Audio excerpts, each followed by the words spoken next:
se forma de varias partes. Una de las más importantes es una extensión del sistema nervioso central, cuando todavía está en el tubo dividido en porciones, prosencéfalo, mesencéfalo y mesencéfalo. Entonces, cuando todavía está en prosencéfalo, empiezan a aparecer hacia los lados, miren, estas vesículas que son extensiones del sistema nervioso para formar inicialmente lo que va a ser la vesícula óptica. Externamente están recubiertas por ectodermo. Cuando ya el prosencéfalo se divide en estas dos partes, que es el telencéfalo y el diencéfalo, estas emergencias van a parar a la altura del diencéfalo. Esta formación de estas vesículas ópticas en el desarrollo de ese sistema nervioso central van a emerger a partir del diencéfalo, luego que inicialmente lo habían hecho el prosencéfalo. Esta vesícula luego va a convertirse en una copa óptica. Esta copa va a tener una depresión importante. Aquí una bolsa plástica, yo voy a dar una bolsita para explicar. Se guardan su medida.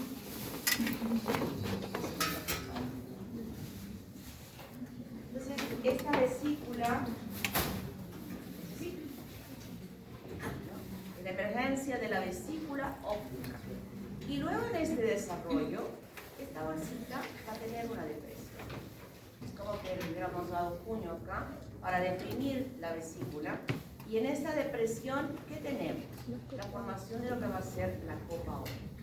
Pero esta copa óptica no está pegada esta capita interna con esta. Hay un espacio, ¿verdad? O sea, hay un espacio de aire en lo que yo he comprimido. Esta capita de aquí va a formar la capa sensorial de la retina y esta que está externamente la capa pigmentaria de la retina. Entonces tenemos esto. Justamente la formación de la copa óptica va a ser por esta depresión que se va a dar en la vesícula óptica para formar esta copa óptica con una capa sensorial por dentro y una capa pigmentaria por dentro, y entre ellas este espacio que se llama espacio interretiniano. Lo hemos visto también en la práctica. Luego que se forma esta copa óptica, molecularmente estas células de la capa sensorial de la retina empiezan a disparar estas proteínas moleculares para inducir que aquel ectodermo que se encuentra subyacente, primero a la vesícula y ahora a la copa, pueda modificarse para poder penetrar este ectodermo dentro de la copa, aquí en este espacio. El ectodermo viene así y ahora es como que estas proteínas moleculares hicieran como una succión del ectodermo para jalar un poquito de ese ectodermo dentro de la copa óptica y formar lo que va a ser la vesícula de cristalina. Miren cómo se está formando la vesícula, que está siendo alojada dentro del espacio de la copa óptica. ¿De dónde viene el cristalino? Viene del ectodermo. La capa de la sensorial y la capa pigmentaria de la retina viene de un origen estrictamente nervioso. Y de esa manera se forman las estructuras inicialmente importantes de este ojo, con una copa óptica que luego este espacio interretiniano va a desaparecer cuando la capa sensorial se adhiera a la capa pigmentaria, desapareciendo ese espacio interretiniano. Pero pudiéndose separar en una patología que muchas veces escuchamos cuando hablamos del desprendimiento de retina, que seguramente alguna vez lo han escuchado o lo van a escuchar, se debe justamente a la separación de la capa pigmentaria y la capa sensorial. Cuando estas dos hojitas que estaban separadas sí se adhieren firmemente, pero no es es una adherencia firme, pero no es un entrecruzamiento de estructuras que estén en esas capas que sí impediría que se separen. Ante un impacto fuerte, ante una caída, y tiene causas, porque para que se produzca el desprendimiento de retina hay muchísimas causas, entonces permite que se separen estas dos capitas. Entonces hasta este punto ya tenemos cómo se formó la retina y cómo se formó la vesícula del cristalino que está siendo alojada dentro de este espacio. El ectodermo que se metió acá ahora va a continuar por delante de la vesícula. Otra vez, se cierra ahí y queda atrapada la vesícula del cristalino dentro de la copa óptica. Entonces, ¿cómo se produce todo esto? Todo el ojo se inicia el ectodermo. Un ectodermo que va a formar la placa neural, un ectodermo que de esta placa neural va a formar justamente el tubo neural y de donde hemos visto se va a desarrollar la vesícula óptica inicialmente, luego la copa óptica y donde se forma la retina con su espacio interretiniano y también la capa pigmental y la sensorial. De esta misma placa neural, en los extremos ya sabemos que se forman las células de la cresta neural. Estas van a dar origen a la esclerótica y a la coroides, las células de la cresta neural, además de otras que yo voy a ir nombrando después. Luego, esta placa neural induce a que el ectodermo pueda formar el cristalino. Se forma inicialmente la plácoda y luego ya la vesícula del cristalino que va a dar lugar a la formación del cristalino. Y externamente este ectodermo va a formar el epitelio de la córnea. Y habíamos visto que el estroma y el endotelio de la córnea, ¿de dónde se formaba?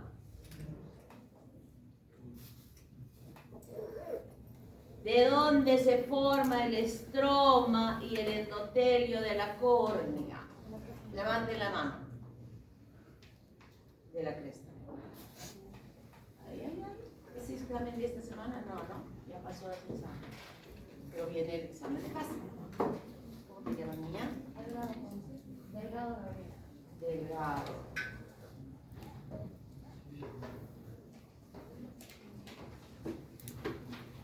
Entonces, de esa manera nosotros ya conocemos, ¿no? Y aquí está. Miren, acá está el plagio. Ustedes son esos que digo. Acá estaba el plagio, para que me respondan. El endotelio y el estroma de la córnea se forman de la cresta neural. Eso lo habíamos explicado cuando hablábamos del sistema nervioso periférico y hablábamos de las cristopatías, ¿verdad? Vaya la migración de la cresta neural también repercute en la formación de la cresta. Entonces, esta vesícula que habíamos visto y que luego se había formado la copa óptica, ¿no? En uno de los lados, esta copa óptica hace esto. Se mete así, se forma como una hendidura en uno de los lados. ¿Sí? ¿Está claro? Primero era la copa, la vesícula, luego ahora ya tenemos la copa. Y en uno de los lados, ahora, en esa copa óptica, se forma una fisura, de esta manera una hendidura, que permite que haya un pasaje a esta parte interna de la copa óptica. Esto se llama fisura coroidea. Y es muy importante porque a través de esta fisura, yo he dicho, todo esto es tejido nervioso en la formación de esta copa óptica, pero necesitamos de esta fisura. ¿Para qué necesitamos de esta fisura? Porque por aquí, ¿de dónde se había formado la copa óptica? ¿De qué tejido? De ectodermo, que dio lugar al sistema nervioso. Entonces, esta fisura es muy importante porque a través de ella va a penetrar internamente células mesodérmicas que están en el entorno. Y aquí tenemos esa fisura coroidea, está acá. Miren, acá está la fisura coroidea. Y ya dije cuál es la importancia de ella. Cuando yo hablo ya de células mesodérmicas, ya estamos viendo el potencial de ellas en la diferenciación, tanto el tejido conectivo como tejido especial que va a acumularse entre el ojo, así como también la formación de vasos sanguíneos, una circulación que va a estar dentro de ese ojo. ¿Ustedes alguna vez han visto un fondo de ojo en fotos? Eso lo han hecho en anatomía. De hecho, lo han hecho en anatomía. Cuando les han explicado ojo, les han dicho, miren este fondo de ojo. ¿Qué vieron en el fondo de ojo? ¿Alguien me puede decir? ¿Qué es lo que vieron?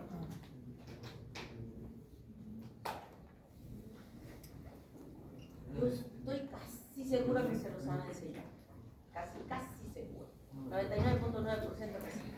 Yo creo que serían glóbulos rojos. Glóbulos rojos. Había hemorragia dentro del ojo. No era la primera. Estoy diciendo que el fondo de la Sí, ¿qué se ve?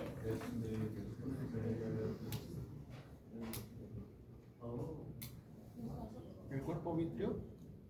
El cuerpo vítreo. Ni se ve el cuerpo vítreo porque es totalmente transparente. ¿El canal del bebé?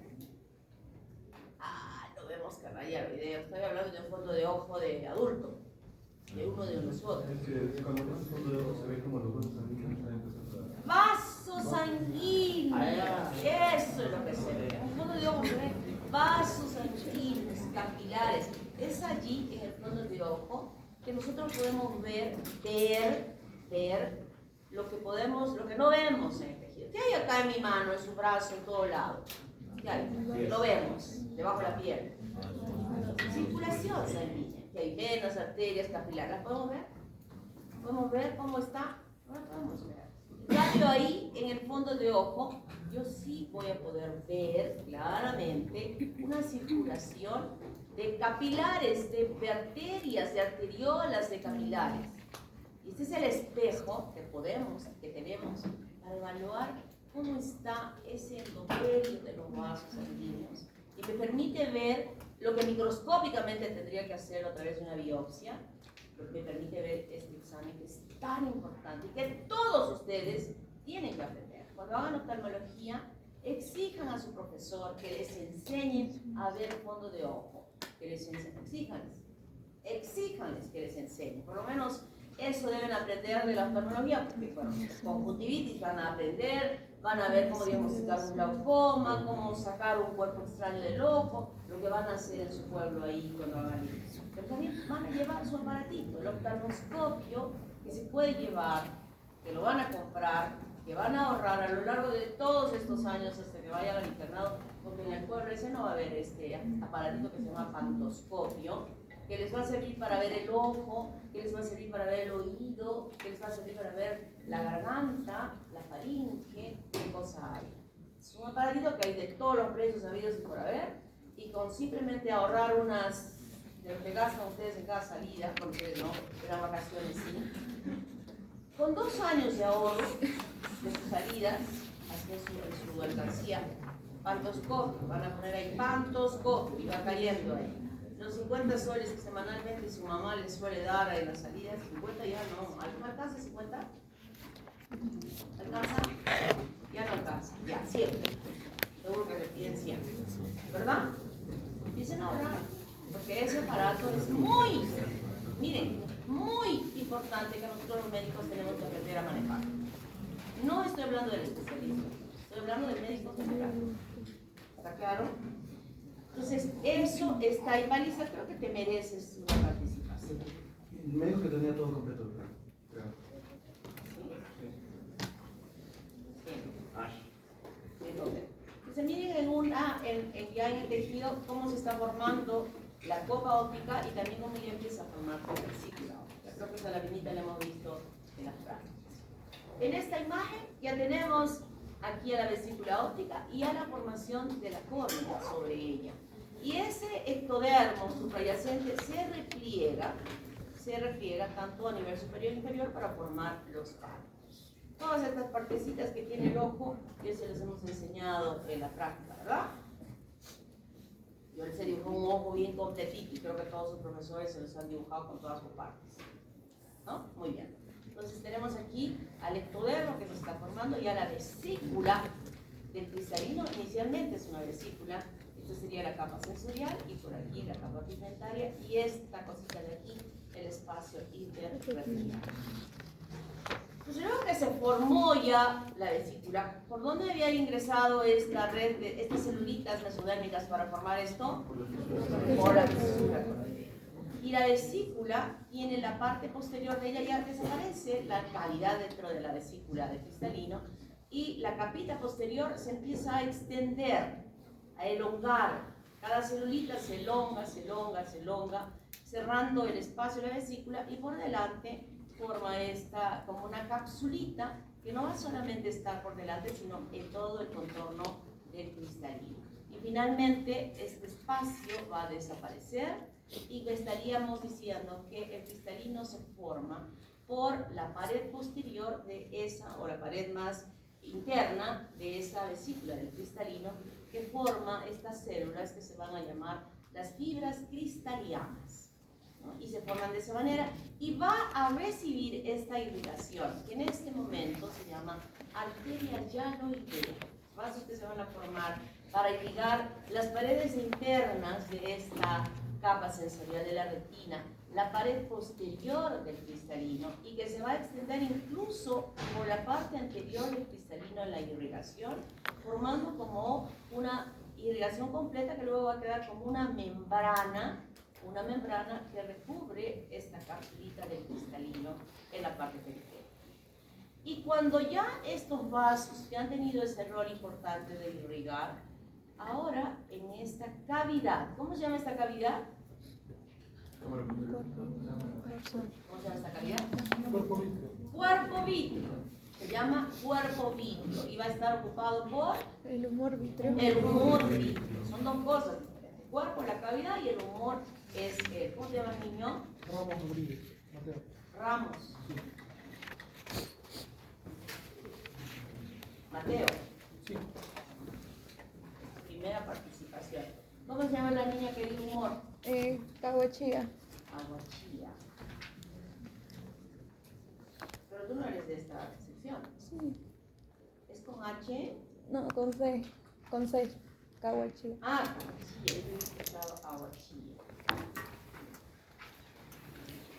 Entonces se queda aquí formando lo que se llama, este espacio donde estuvo la arteria hialoidea se va a llamar ahora conducto de Cloquet. Y el humor vítreo, perdón, el humor vítreo que se ha formado, ¿de dónde han venido estas células que han estado ahí? También estas células mesodérmicas que han entrado por la fisura coroidea y que han formado ahí.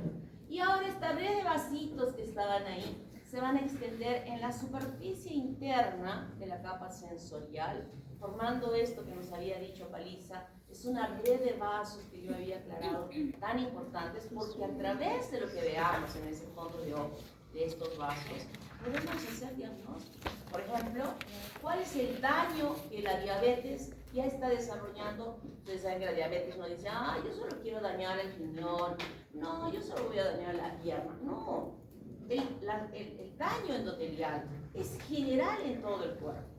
Lo que se ve ahí significa que está igualito en el ojo, en el riñón, en el cerebro, en cualquier parte del cuerpo. Entonces, ahí el oftalmólogo puede decir, esta diabetes está en tal grado de daño, o está en tal otro daño. Igual podemos evaluar, por ejemplo, el daño que se produce por la hipertensión arterial.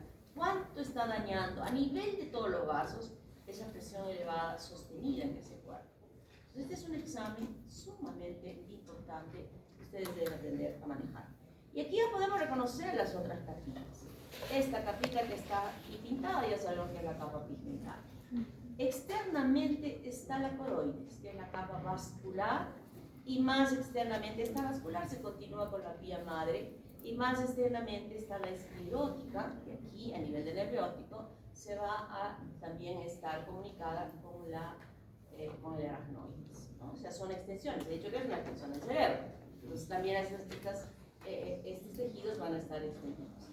Y aquí el cristalino está maduro y los bordes anteriores de esta copa óptica se extienden hacia adelante y por eso podemos visualizar incluso que aquí está ese color del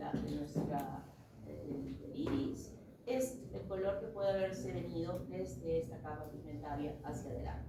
Y este crecimiento del iris hacia adelante separa al ojo en una cámara anterior y en una cámara posterior que están unidas por la pupila. Y aquí en el cuerpo ciliar también hay una red de vasos importante que va filtrando la sangre para formar ¿qué cosa? El humor acuoso. El humor acuoso que circula inicialmente formada la cámara posterior y que sale a través de la pupila a la cámara anterior del ojo. Están separadas por el iris. Y en el ángulo irido-corneal, este es córnea y este es iris, en el ángulo irido-corneal de toda la circunferencia del ojo se encuentra el canal de Schlemm, que es el canal donde se va a ir drenando el humor acuoso que se está produciendo sostenidamente para mantener un tono correcto dentro de ese ojo. ¿Qué significa? Una presión correcta de ese ojo que permita que los lentes el lente de cristalino esté tan perfecto, que se acomode perfectamente y que nos permita una visión adecuada. Pero cuando el canal de Schlemm, que está aquí, se cierra, en ese momento lo que va a suceder es una enfermedad que se llama el glaucoma, ¿no? El glaucoma. No es una enfermedad solo de las personas adultas, los niños nacen con glaucoma. O sea, al momento de nacer ya tienen obstruido este canal y pueden nacer con él. Y aquí estamos viendo algo. Una lineecita que está acá, que es la membrana que yo había dicho que envuelve el cristalino y que muchas veces queda adherida en esta parte anterior y ocasiona un daño que nosotros vamos a ver ahora.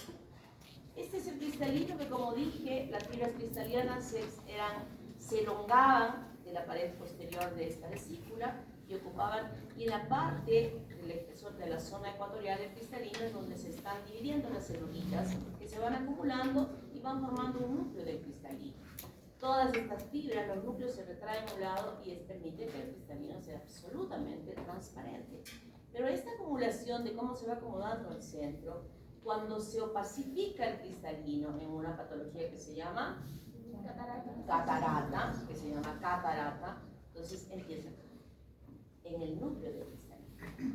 Pero eso ya va a suceder. Ojo, no solo sucede en las personas mayores, también el niño puede nacer con esto y específicamente asociado a una infección de un virus, que es el virus de la rubéola, ¿no?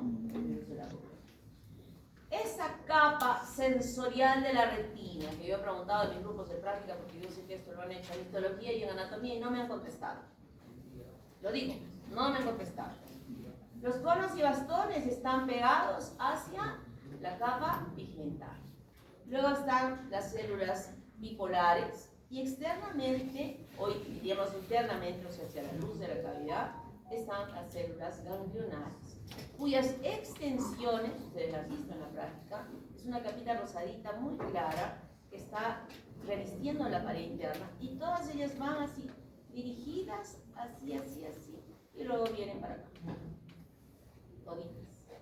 Las células ganglionares son las extensiones para formar justamente el nervio óptico. Se va metiendo para formar el nervio óptico. La capa pigmentaria, como dije, se extiende hasta acá, ¿no? Se extiende hacia adelante y en ellas va a formar el iris y aquí se forma, hay músculos en el iris. Músculos que se forman del mesodermo circundante, que tiene la función de cerrar y abrir la pupila para permitir que entre menor o mayor luz. Aquí está el canal de Schlemm, S-C-N-E-M-M, Schlemm.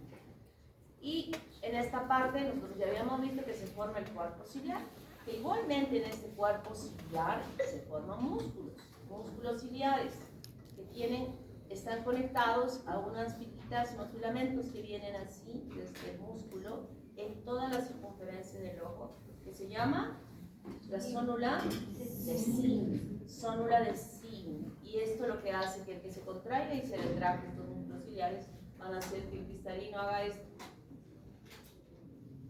Se aplane o se ensanche y que acomode la visión de cerca o de lejos. Estos musculitos se forman de las células de la cresta neural, los músculos ciliares. Aquí está, ¿cómo se llama esto? Zónula de Sim. Aquí en el cuerpo ciliar me dije que hay una red de vasitos, es donde se forma el rubor acuoso, que sale por la pupila y se mete en una de Schlemm. ¿Qué malformaciones vamos a ver en el ojo? Esto ya lo habíamos visto, ¿no? La ciclopía. ¿Cuándo se produce la ciclopía? A ver, levante la mano.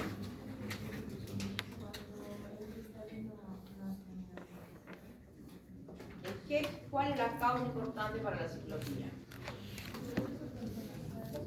¿Cómo se llama la enfermedad? Holoprosencefalia, que es el desarrollo lento de la masa cerebral. ¿Cómo te llamas, niña? Fernanda Málaga. Málaga. Holoprosencefalia. Holoprosencefalia. Entonces ahí crece lenta la masa cerebral, no se forma el proceso frontonasal adecuadamente y este recorrido que hace el ojo desde la parte lateral no tiene un límite. Sigue creciendo y se aproximan y aquí le va a crecer este cachito que se llama... Levante la mano. Proboscis. ¿Cómo te llaman, niños? Llamosas. Creo que ya estás completo, llamosas. No sé. Te faltaba uno. Cataratas bilaterales. Se ve el cristalino blanco. El cristalino blanco, porque se puede ver la córnea blanca. Cuando el cristalino se ve blanco se llama catarata. Y cuando la córnea se ve blanca se llama leucoma. Leucoma. Aniridia, sin iris. Coloboma. Esta fisura coroidea que yo había dicho que se abría así, ¿no? Ya hemos dicho acá.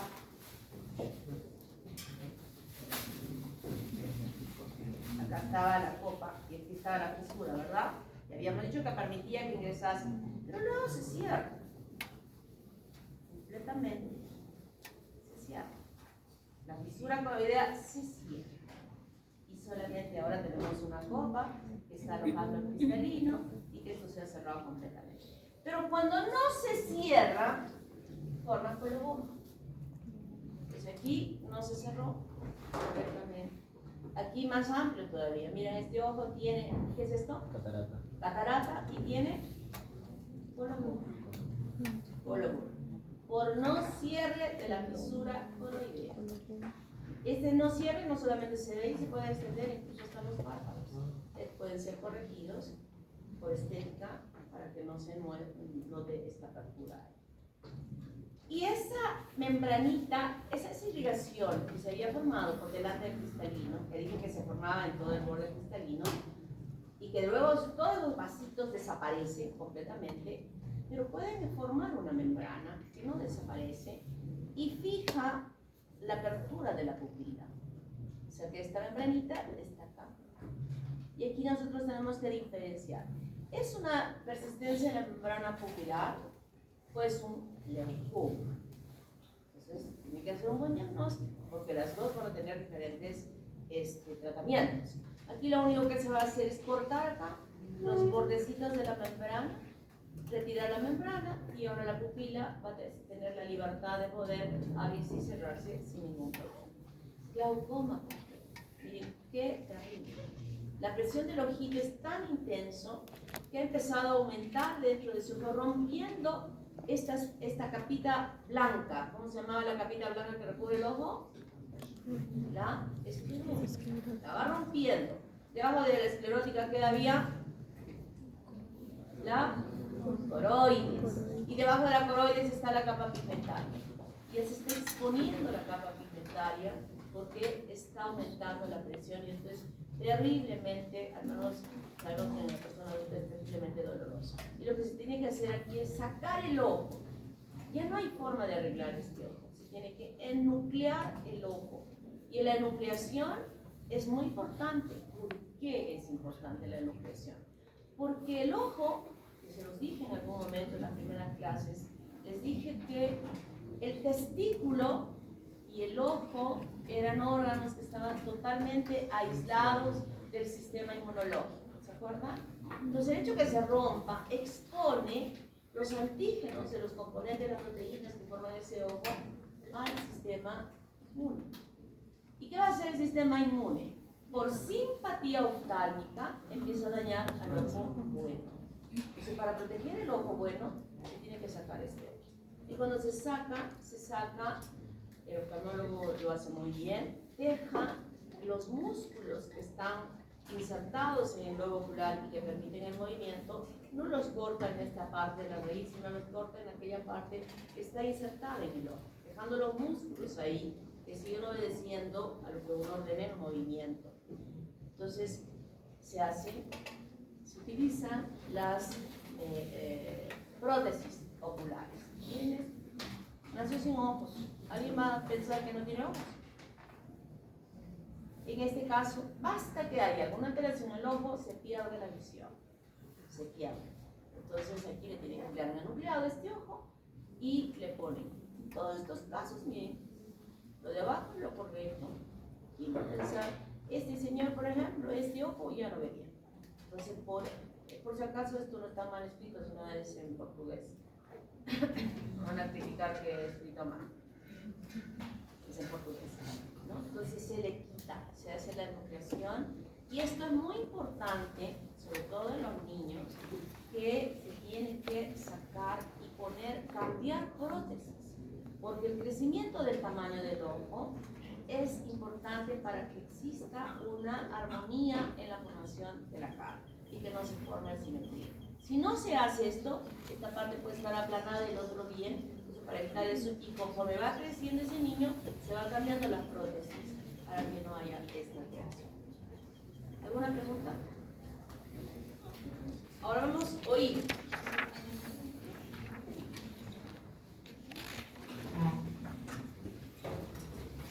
Bueno, la glándula lacrimal, que ya saben, que hemos explicado en las prácticas, en ese repliegue, en el repliegue del párpado hacia los ángulos externos, el ectodermo se mete dentro y será responsable de la formación de las glándulas lacrimales. ¿Y quién formaba el estroma de las glándulas lacrimales?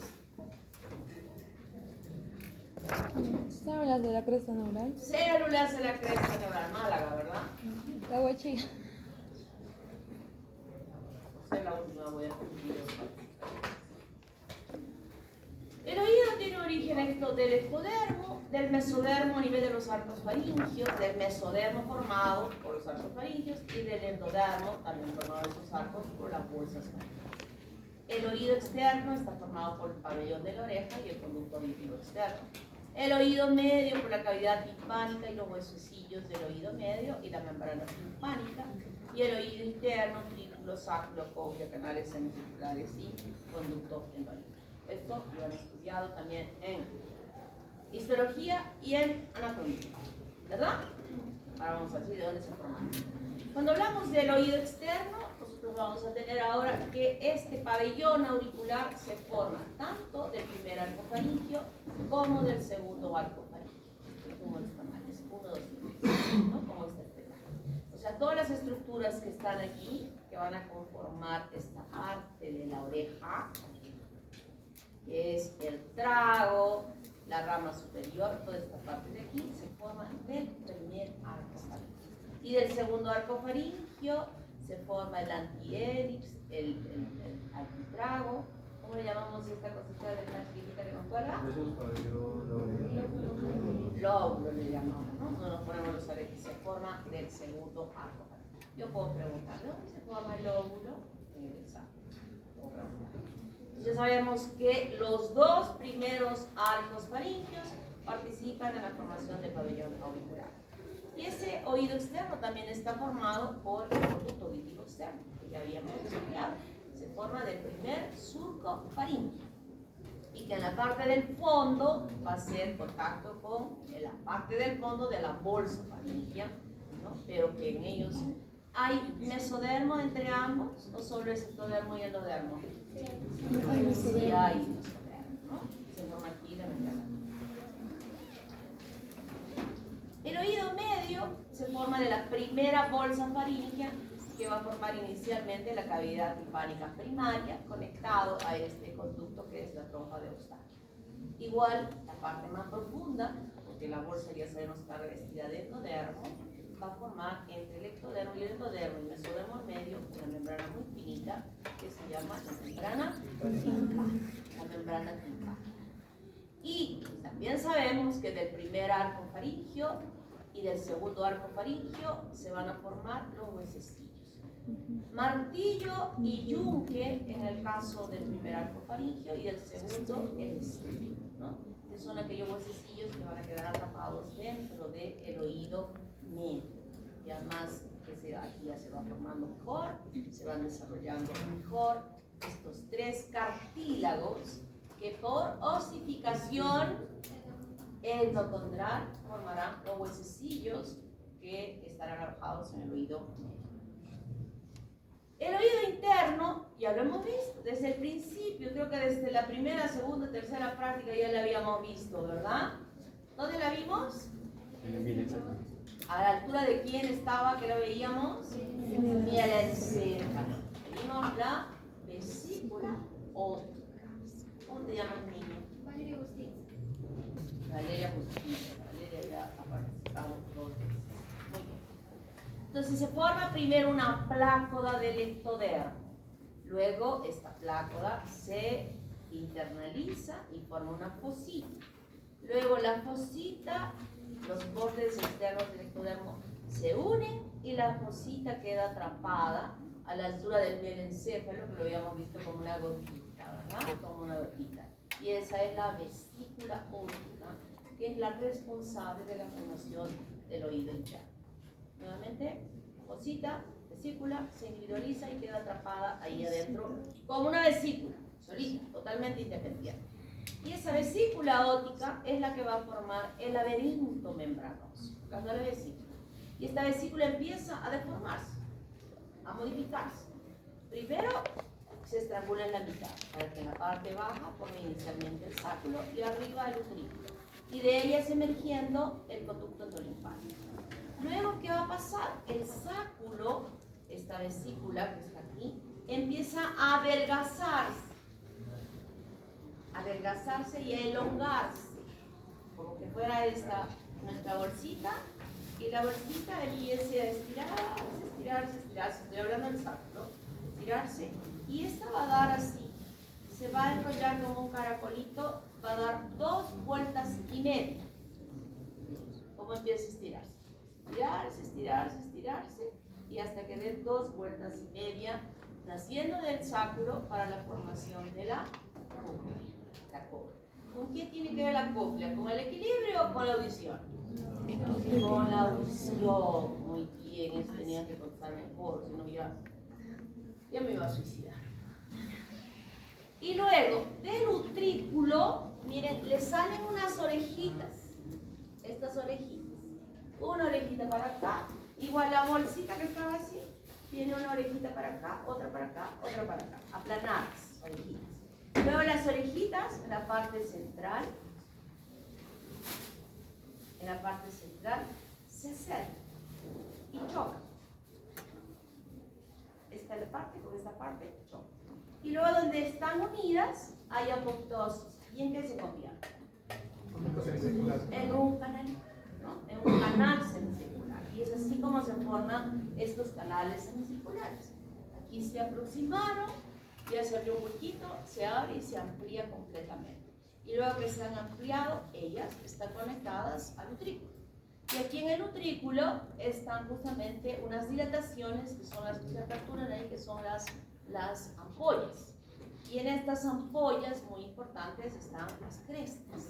Y en esas crestas están alojadas justamente aquella porción neurológica que conecta esta parte. ¿Qué parte forma esto de los canales semicirculares? ¿Con qué está relacionado? Con el equilibrio. Entonces justamente esas crestas que están dentro de estas ampollas serán las que están conectadas por sus fibras nerviosas ganglionales a el octavo par craneal, que luego se va a unir también con la porción correspondiente a la parte auditiva en relación a la cóclea. Luego van desarrollándose más y aquí se van a estrangular el utrículo y el sáculo, se estrangulan y internamente alojan a las máculas, que también hay receptores importantes que ya conectan en forma mucho más perfecta la inervación para que este nervio octavo par craneal funcione adecuadamente. Y entonces nosotros tenemos este laberinto membranoso a nivel de la cóclea. Este es el laberinto membranoso, que luego está rodeado, que va a empezar externamente, porque hemos visto una vesiculita ahí inicialmente, ¿verdad? Vesícula óptica. El mesodermo circundante, que va a estar alrededor, empieza a formar tejido cartilaginoso. Tejido cartilaginoso que posteriormente se va a osificar. Y ese tejido cartilaginoso se vacuoliza y forma 2 espacios, una rampa vestibular y una rampa timpánica. Y aquí dentro de este laberinto membranoso se encuentra la membrana pectorial, que va a permitir, donde están estas células, esto lo han estudiado muy bien, y donde van a estar conectadas esta plácoda importante de fibras nerviosas al ganglio espiral del córtex. Hemos visto en la práctica cóclea, cuatecitos de cóclea, y ahí les he dicho, miren, el ganglio espiral de córtex parece un cometa. lleva en este sentido de la audición toda la información. Y este espacio que está aquí se va a llenar de un líquido. Tanto la rampa vestibular como la rampa timpánica está llena de un líquido y estos giros que hace ese líquido, esto lo van a estudiar en fisiología de oído. Si no lo estudian en fisiología de oído, lo van a estudiar en otorrinolaringología. En su plan de estudios, en el 10º semestre, cuando les van a preguntar, que no contesten, les van a preguntar ahí al doctor los otorrinos. Los otorrinos han sido egresados nuestros. Cuando lo encuentren en su camino, estará un doctor Arenas. Ojalá que cuando ya ustedes esté con ustedes, esté flaquito, porque ahora lo he encontrado muy gordito. Les voy a preguntar, ¿cómo está el doctor Arenas? ¿Está gordito? Ha sido alumno nuestro también. Casi la mayoría me da tanto gusto que ahora que estoy en la dirección de la escuela, encuentro a un porcentaje enorme de profesores que han sido mis alumnos. Entonces les digo que les exijo. Y una doctora, ¿en serio les exigimos? ¿Por qué? Les digo. Porque se quejan. ¿Así? A ver, ¿con quién se van a quejar? ¿Con quién? Díganles, de parte de la doctora Noemí, que ha encargado que les saquemos la mugre estudiante. A ver quién se queja. Alguien se va a poder venir a quejar. Su papá va a venir a quejarse conmigo en la dirección ahí. ¿Saben los chicos cómo exijo yo desde el principio? Calladito, tienen que decir. Ya nadie se queja. ¿Se quejan de eso? Sí. ¿Ya hemos hablado del examen preinternado? ¿Ya hablamos? Sí.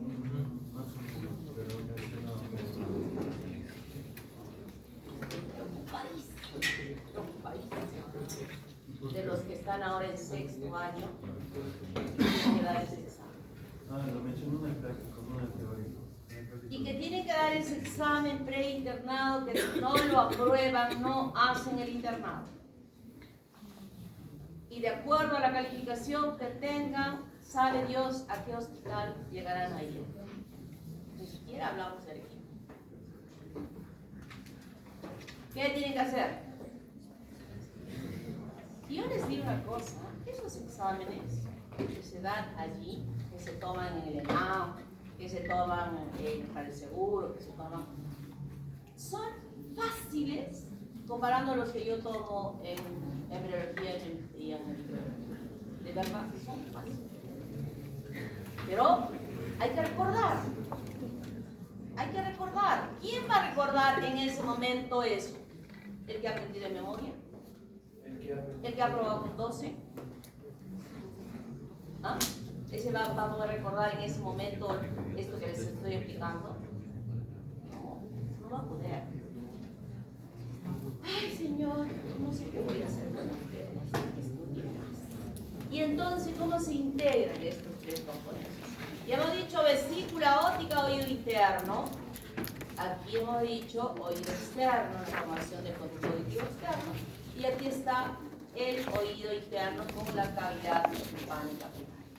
Y los cartilaguitos que están merodeando por ahí. ¿Cómo se integran? Ya estamos viendo cómo la vesícula óptica empieza a transformarse en todos aquellos conductitos que expliqué previamente. Los cartilaguitos ya van formando una estructura establecida, que luego va a osificarse.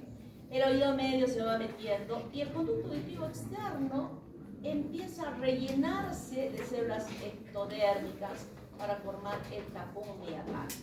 Ese conducto inicialmente estaba hueco, ahora hay una proliferación de las células que revisten el conducto para que se rellene ello y organice y oriente mejor la luz de ese conducto para que no haya ninguna anormalidad. Y sigue, miren más, viniendo de acá afuera, y sigue desarrollándose más. Ya los huesecillos ya están bonitos, ¿verdad? Esta era la cavidad timpánica primaria. Y miren este que ya se está dando todas las vueltitas, ya se forma. Ahora, ¿qué pasa? Miren, se forma alrededor de estos huesecillos hay apoptosis. Se forma una cavidad en la cual estos huesecillos quedan atrapados en esa cavidad. Las células endodérmicas que revestían esta cavidad timpánica ahora las van a envolver también a los huesecillos y también a esta cavidad que se ha formado. Y de esta manera se forma la cavidad timpánica definitiva. ¿Cómo se forma esta cavidad? Y amplía la cavidad, permitiendo que estos huesecillos se alojen o estén dentro de esta cavidad timpánica definitiva.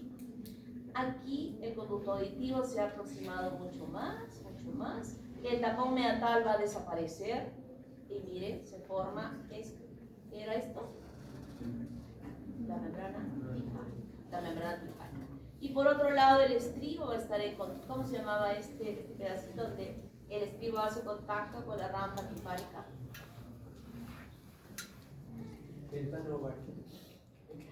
Muy bien, ¿cómo te llamas, niño?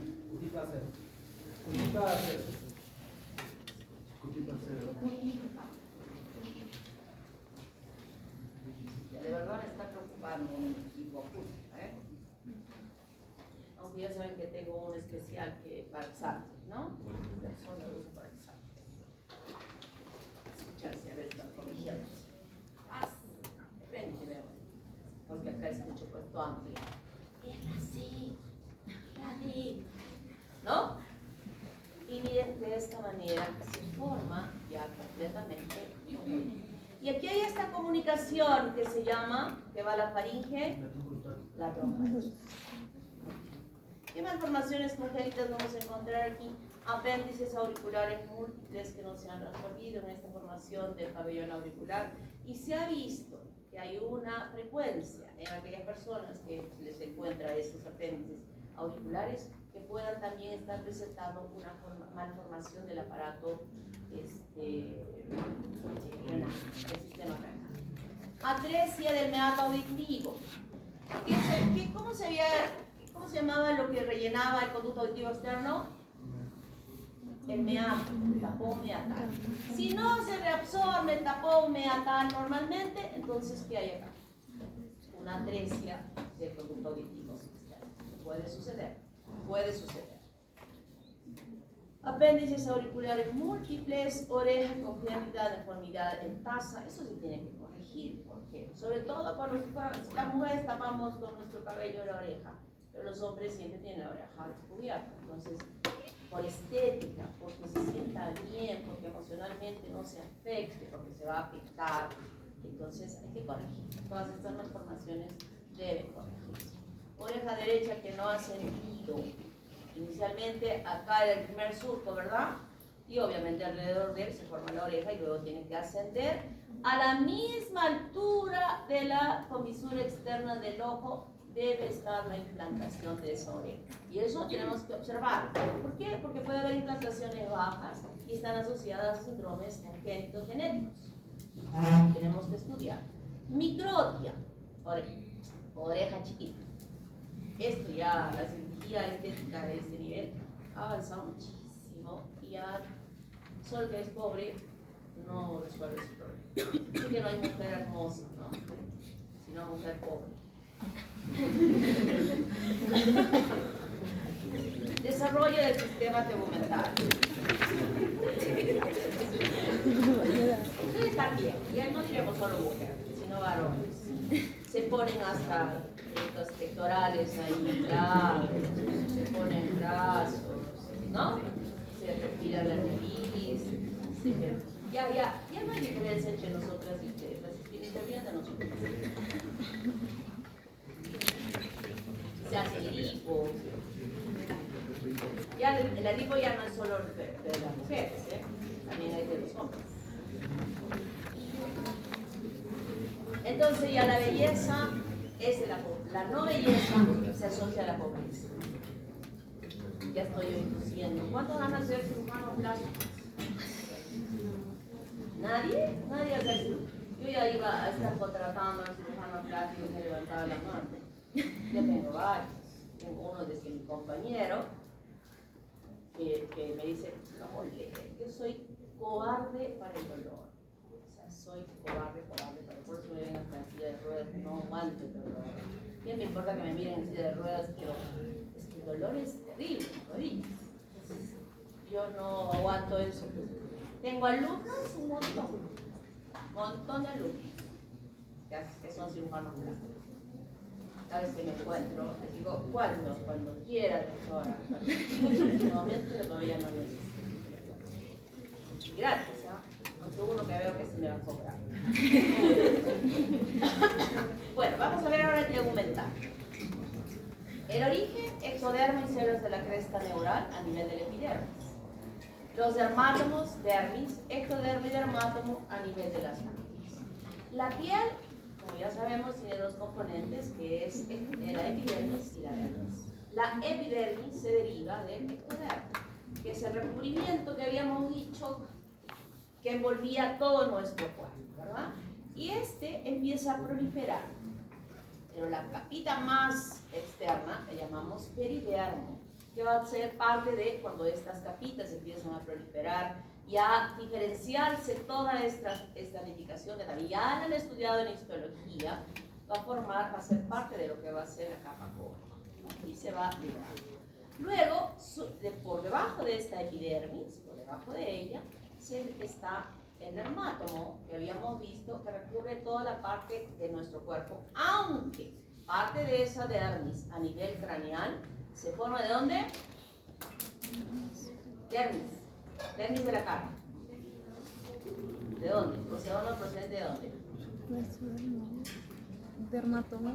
¿Procedono procedente de dónde? Dermátomo. De la cresta. El dermátomo de la cara también se forma de la cresta neural. ¿Se acuerdan de esa imagen que les he pasado de color verde toda esta parte? ¿Se acuerdan? Hay una diapositiva donde todo está verde. Y les he dicho, todo lo verde que está ahí, exceptuando la capa más superficial que es la epidermis, se forma de las células de la cresta neural. Todas. Y luego va ensanchándose ella y esta dermis, miren lo que forma. Se forman como unas proyecciones dentro del espesor de la epidermis y también eso va a permitir que la epidermis se proyecte hacia la dermis. Estas emergencias superficiales de la dermis van a formar ¿qué cosa? En los dedos y la planta de los pies. Huellas dactilares. Las huellas digitales. Los dermatofitos, así se llaman, se forman por esta formación. Además, en esa epidermis, ¿qué va a migrar desde la célula de la cresta neural? Los melanocitos. Los melanocitos que están aquí y que son responsables de la producción de melanina que pigmentará la piel.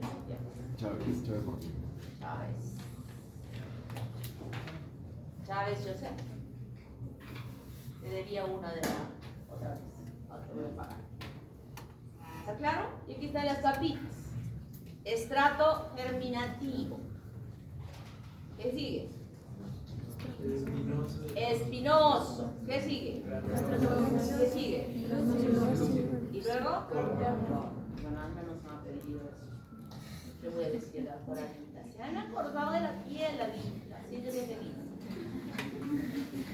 Y así se va formando todo este recubrimiento de la superficie de nuestro cuerpo, porque ya sabemos que habrá algunas áreas donde exista mayor presencia de estratocornea que en otras.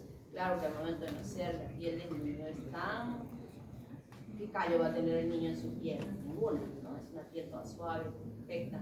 Y por la producción de las glándulas sebáceas que está produciendo a lo largo de todo el tiempo y evitando la maceración de la piel, esa piel de ese niño. ¿Quién evita la maceración de la piel? ¿Él? ¿Cómo se llama? ¿Quién evita que la piel se macere 9 meses navegando en agua? ¿Niña? No. Niño. La vermis gaseosa. La vermis gaseosa aún no se va. ¿Cómo te llamas? Álvarez Solís Claudio. ¿Qué? Álvarez Solís Claudio. Álvarez Claudio. Primera vez que participas en esta fase, Claudio. Y además la piel no solamente tiene la dermis y la epidermis, sino tiene las pañelas, que son los pelos y las glándulas sebáceas y las glándulas sudoríparas, ¿verdad? Y la glándula sebácea, que está conectada a la emergencia del pelo hacia el exterior, y las glándulas sudoríparas que están independientes.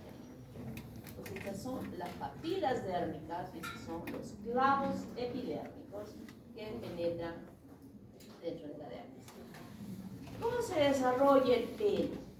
El pelo va a crecer como unos botones que se van presentando por proliferación ectodérmica, que se profundizan profundamente en el espesor de la dermis, que van alcanzando la parte más profunda, y donde ya empiezan a diferenciarse las diferentes capitas que forman el pelo. En la parte más profunda se va a introducir dentro de este bulbo del pelo una porción de tejido conectivo, dérmico, mesodérmico, donde va a diferenciarse vasos sanguíneos incluso que van a formar la papila del pelo, que va a nutrir a ese pelo. Ahora, las células ectodérmicas que están externamente van a diferenciarse para formar todos los componentes del pelo. ¿Cómo se llama esto? El tallo del pelo. Luego van a venir las capitas importantes que recubren la vaina radicular interna, la vaina radicular externa, la capa de Henle, la capa de Huxley, todas ellas se derivan de las células ectodérmicas que se han llegado a profundizar. Y aquí tenemos un músculo erector del pelo, que se deriva también del ectodermo, que se ha profundizado aquí y se ha diferenciado en él, y habíamos visto incluso su inervación en otra clase. Y estas mismas células ectodérmicas, en parte del trayecto de la emergencia del pelo, van a formar otro botón.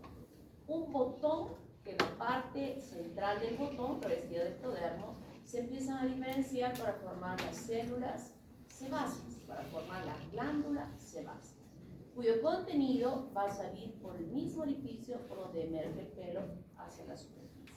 Y en otro lugar aparte, no en el mismo, sino en otra parte, ahora este ectodermo nuevamente va a formar un botón que empieza a extenderse como una estructura maciza profundamente, donde se empieza a enrollar. Y luego que se ha enrollado, hay apoptosis en su parte central, y las células más caudales se van a diferenciar en células secretoras, y este canal para la emergencia del sudor. Todo eso, ¿dónde se formó? De las células ectodérmicas. Miren acá. Miren el botoncito, se va metiendo, se va recanalizando, se enrolla aquí y sale hacia el exterior. Las glándulas mamarias, nosotros somos mamíferos, siguen la línea mamaria, que hemos visto en nuestras perritas o nuestros perritos, que va desde la axila hasta la ingle, ¿verdad? Pero nosotros las perritas hemos visto que aquí tienen tetitas, ¿verdad? Pero nosotros lo tenemos dos, genéticamente está establecido que solo a nivel del tórax se desarrolle la glándula mamaria, que es exactamente igual, un botón que se profundiza y que se ramifica,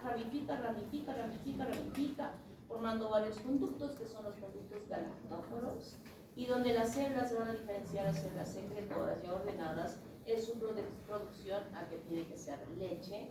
Miren, cuando se produce el botón, se profundiza y se forma una cosita. Así se empezó. No es una cosita. El pezón es algo que sale hacia el exterior. Y esto, luego que se ha formado esta cosita, tiene que empujarse hacia afuera. Al momento de nacer, el niño ya muestra un pezón. Y obviamente va a ir creciendo aún más cuando la mujer está en la etapa de la lactancia, y ya la glándula que está en reposo, eso ustedes lo han visto en la práctica, como es una glándula mamaria en cirugía en reposo, donde se ve una glandulita por acá, otra glandulita por acá, otra por acá, y tejido conectivo entre ellas. Y también han visto glándula mamaria en actividad, donde no se veía nada de este tejido conectivo, sino solo eran glándulas, y obviamente esa glándula absolutamente importante la preparación de este pezón. Miren cuándo están aprendiendo esto. El tercero de medicina, donde ustedes van a evaluar a muchas mujeres. Ojo, no gestantes, no estoy hablando de gestantes, estoy hablando de mujeres en general, que pueden haber nacido con el pezón deprimido, que no esté afuera. Desde que son chicas, deben preparar ese pezón, deben prepararse con jalar, con una cremita para que no se lesione, jalar, formar el pezón, para que cuando el bebé necesite lactar, tenga ya un pezón formado, porque la alimentación inicial de ese bebé es importantísima y no vaya a ser que después no pueda tener ese pezón para alimentar al bebé. O podemos ver incluso que se retrae, que ya lo tiene bien formado el pezón, pero que se retrae. Eso no es normal. Está asociado a probablemente un carcinoma mamario y también eso. Nosotros, todo lo que ustedes van aprendiendo, sirve para que desde este momento en su entorno empiecen a hablar, a preguntar. De repente se han ido a una pijamada y le ven a su amiga, ¡ah, no tiene pezón! Tienes que hacer esto. ¿Por qué se aquí? ¿No han tenido una pijamada alguna vez? Sí, pero no nos hemos visto desnudas. La uña, ¿cómo se forma la uña? En las partes distales de los dedos se empieza a formar la uña de un punto importante que es la raíz de la uña, de donde va a haber este crecimiento sobre un lecho unguial, sobre una superficie que es una acumulación de células ectodérmicas que van acumulándose y que modifican su estructura, y del extremo donde justamente está la raíz de la uña se llama eponigio y el otro extremo se llama hiponigio, ¿verdad? Y van creciendo el bebé cuando nace, incluso dentro del útero, sus uñitas que crecen se enrollan así. Y cuando nacen son tan filudas que cuando el bebé es como el perrito, ¿has visto el perrito cuando lacta? ¿No? Lacta y jala y con su patita van haciendo así en la teta. Igualito es el bebé, igualito con sus manitos está ahí, está succionando y con sus manitos está apretando la mamá. Y si es que es un bebito que tiene las uñas, van a ver la tetita de la mamá toda rasgada. Esas son súper finas. ¿Qué más informaciones podemos encontrar? Ictioceterapia. Este es un caso clínico que lo vamos a ver en la práctica, donde hay una alteración en esa. Hemos visto cómo nace el bebé, una piel tan suave, hermosa, húmeda, ¿verdad? El niño nace como que tuviera costras, piel seca, agrietada. Y esto es porque normalmente ese líquido amniótico no solamente es líquido, tiene full células que se están ya, a pesar de que recién van a nacer, se expolian. Entonces, cuando no hay exfoliación de la piel, se va acumulando esta capa, se cierran los poritos porque está seco, no hay sudoración, entonces es como una costra que recubre todo el cuerpo. Y el problema es en las texturas. O sea, no puede abrir, y cuando las abre puede cortarse la piel en surcos que infectan la piel. Luego tenemos un quiste dermoide, aquí una hipertricosis lumbar asociada a ¿qué? Espina bífida oculta. Ya tienes por completa, ¿no? ¿Cómo te llamas? Espina bífida oculta.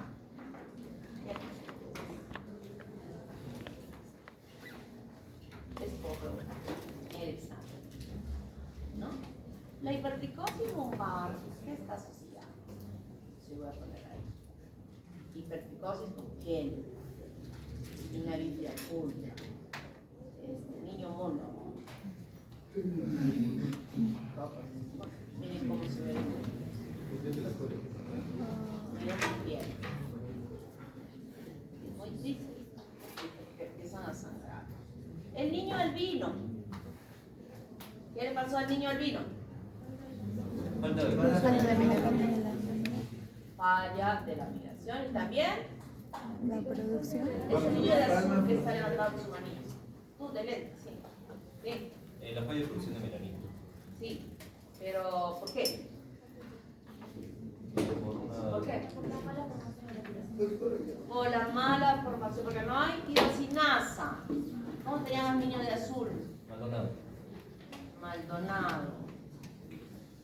Maldonado. Te debía una de la otra vez. Jugando con la primera participación de la paz. Miren cómo nace el niño con tirosis. Sangrando. Muy bien. Hemangioma del labio superior. El hemangioma es un tumor de origen vascular.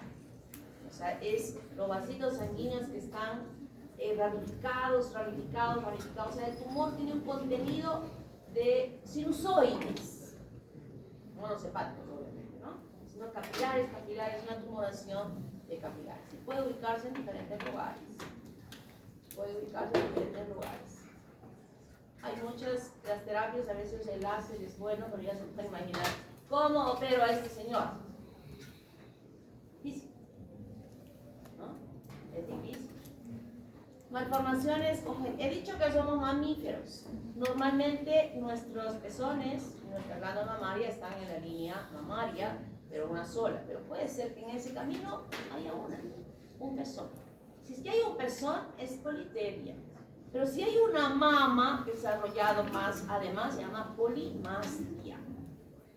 Puede ser en la axila y a veces no se dan cuenta hasta el momento que está embarazada, que empieza a crecer un tumor aquí, o a veces un tumor en la ingle. Y cuando se evalúa, es una glándula mamaria que está creciendo por la estimulación de la glándula, de la hormona de la prolactina, que también está estimulándose. Esto hay que sacar, ¿no? Por estética tiene que salir. Pezones invertidos. ¿Qué tengo que hacer con los pezones invertidos? Preparar, jalar. No, ese lapso de tiempo desde que se enteró que estaba embarazada hasta que dé a luz, esos 9 meses, ojo, no son suficientes para formar un pezón. No son suficientes. Entonces tiene que hacerlo desde más antes, como ni siquiera piensa que va a tener todavía un hijo. Obviamente piensa, pero si que es más joven. En la mamá, que si nosotros evaluamos a una niña así y vemos que está así, a esa mamá le tenemos que decir, señora, esto tiene que hacer con su niña.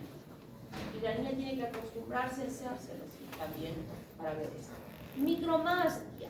Es más chiquito esta que la de la derecha. Usualmente las mujeres tenemos una simetría, no es igual. Esta brazo, el que es diestro, todo mueve con esto, ¿no? ¿Y qué hace crecer este movimiento? El pectoral. Y el pectoral crecido hace que la glándula mamaria derecha sea un poco más grande. A veces es un poco ya muy evidente, entonces tiene que ponerse aquí una prótesis de esponjita para que llene el brasier, ¿no? A veces ya es tan evidente que no se puede, o sea, ya se va a la playa y se siente mal, se ve que hay una simetría. Entonces aquí la cirugía es avanzado muchísimo. Se puede, no habiendo dado al mundo, teniendo hijos, no se debe hacer este implante de mama. Por acá, no, porque puedo cortar los conductos galactóforos y estoy impidiendo que esta mujer pueda dar de lactar en el futuro. Este es un procedimiento que no se debe hacer en mujeres que no han tenido hijos todavía. Se puede colocar por aquí. Se puede colocar por aquí, en estas líneas que tenemos nosotros de líneas normales, se han levantado su auxilio, que hay unas rayas ahí, se corta ahí y por ahí, detrás del pectoral, sin dañar la glándula, igual cuando se coloca por acá, se coloca detrás de la glándula para que no dañe la glándula a futuro que tiene que dar de lactar. Entonces se hace aquí y se coloca detrás del pectoral la prótesis. Pero lo más que no se hace mucho, porque es muy complicado y es de las más costosas, es que se abre por el ombligo una incisión, el ombligo, y con una cuchillita y con un, ¿cómo se llaman estos equipos que se ven?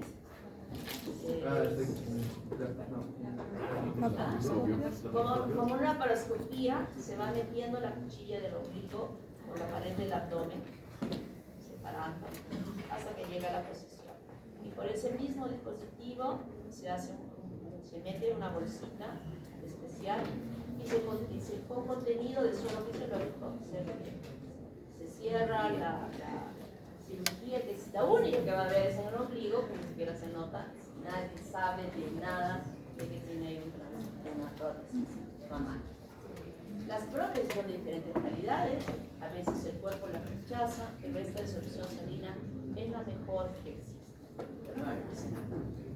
Se me da que falta. Y al contrario de que tiene chico, tiene grande.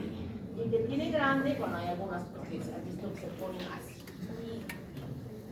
Pero no es, eso no es bueno. Sufren terriblemente del complejo que las chicas ya caminan así porque les da vergüenza porque mucho la calidad, ¿no? Entonces se hace, pero en este caso sí la cirugía es cruenta. Se hace una incisión acá, en esta parte de acá y una acá, y siempre queda la cicatriz, la huella de que esta niña ha sido sometida a la cirugía, comparativamente a la otra de la casa. La ginecomastia, que es el crecimiento de la glándula mamaria en el varón, que un porcentaje muy grande de los chicos en la pubertad hacen esto. Pero luego evoluciona, pero en algunos sí queda esto, y es muy importante hacer un buen diagnóstico y controlar. ¿Por qué? Porque aquí puede desarrollarse un cáncer de mama en el varón si es que no lo llevan a...